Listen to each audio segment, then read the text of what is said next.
Good evening, everybody, and welcome back. This will be Thursday's video. On Tuesday, I spoke with you about my excitement for going live on my Instagram at Freddie_the_Trinity Pro. For Friday, December 22nd, I will be going live. It will be my 1-week anniversary for the Conscious Leader.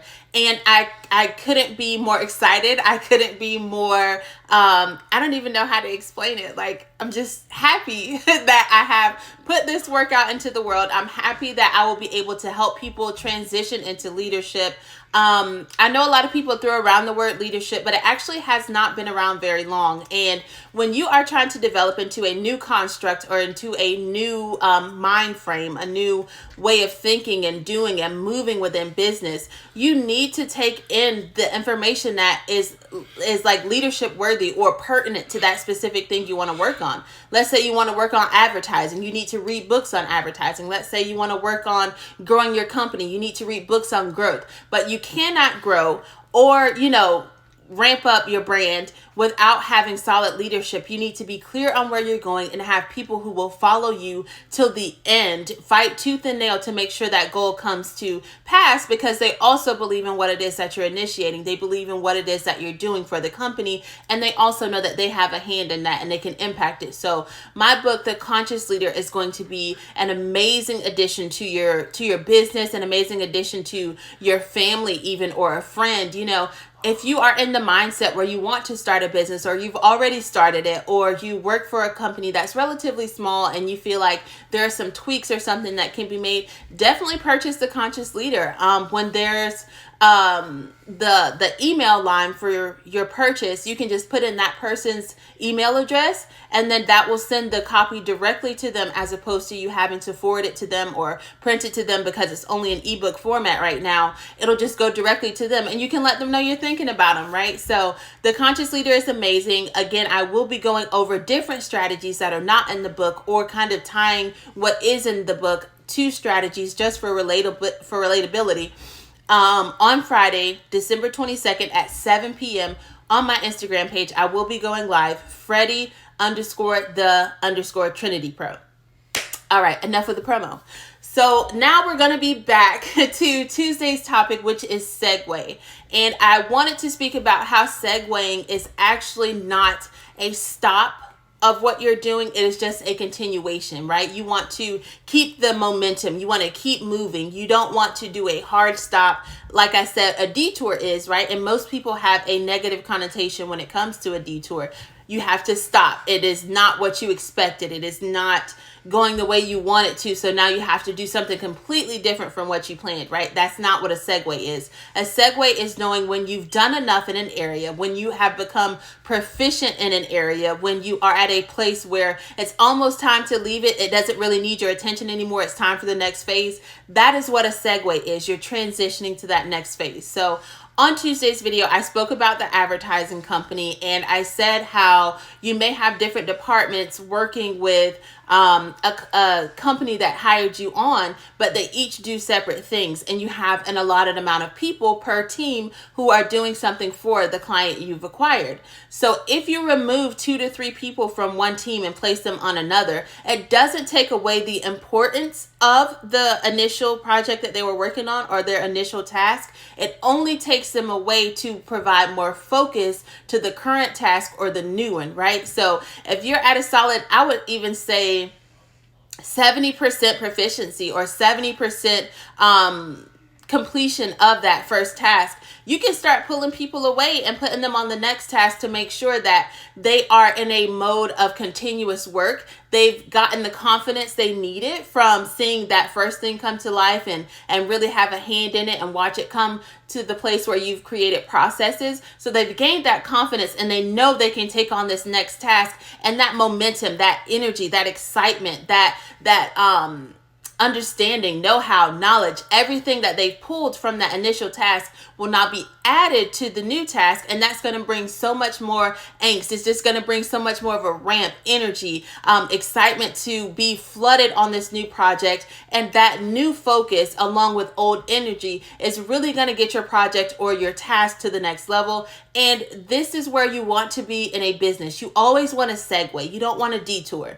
Detouring derails people's mindsets. It derails their work ethic. It derails their morale even, because it's like, what was the point of me doing all that for us to have to stop and change to something else, or for you to take me off of that team and change to something else? So when you speak on segueing, you want to make sure you differentiate it between a detour. And the detour analogy actually came up because I said, if the goal is general, my general goal is to head east, that means any road I take will still be taking me east as long as that's my primary direction.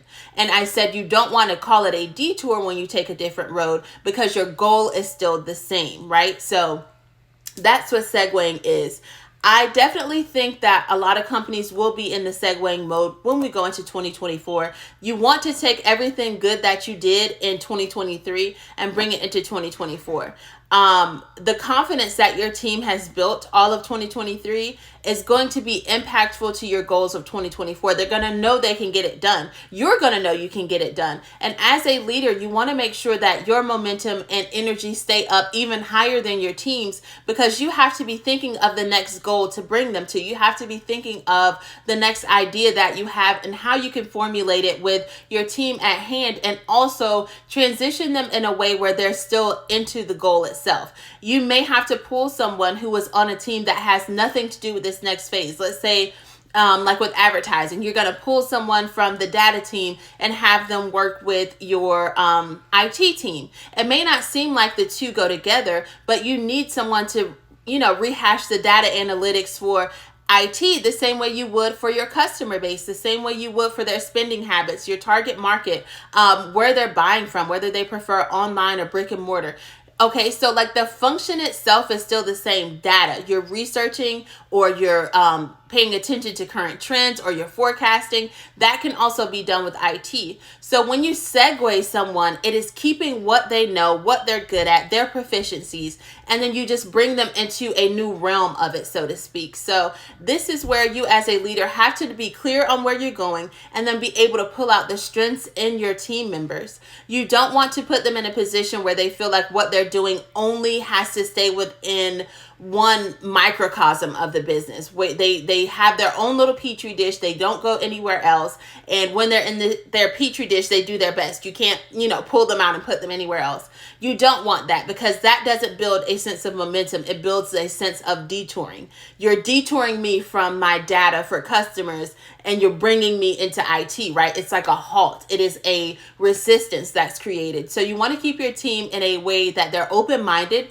they're malleable, they're excited about the overall goal, regardless of what their position is in that goal, right? So for a sports team, if our goal is to win, it doesn't matter if you are the running back or you have to jump on defense because another player got hurt. The goal is to win. You're just segueing from one place to another. You're playing your position for the win, and you're not detouring. You're not upset that you had to play defense. You're not upset that, you had to play running back, or vice versa. You are in a mode of open-minded and one team and one goal. So this allows you to segue and keep your energy up, keep your momentum going, keep you moving towards that next goal and checking off that next task, because you know exactly what can be done when your team comes together. So I want to make sure that I repeat, you do not need to be at 100% proficiency for you to move on to your next task.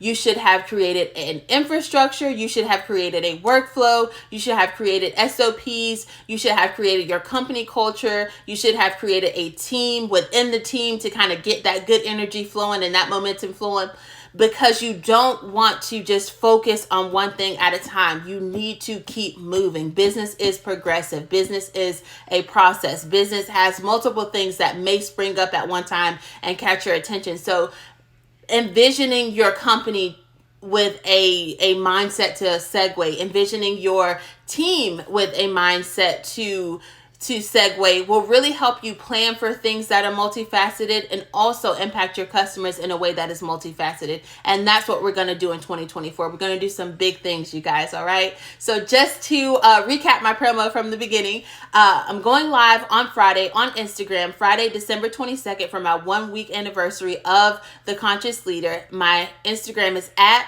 Freddie_the_Trinity Pro. Okay. Bye, guys. Have a great night.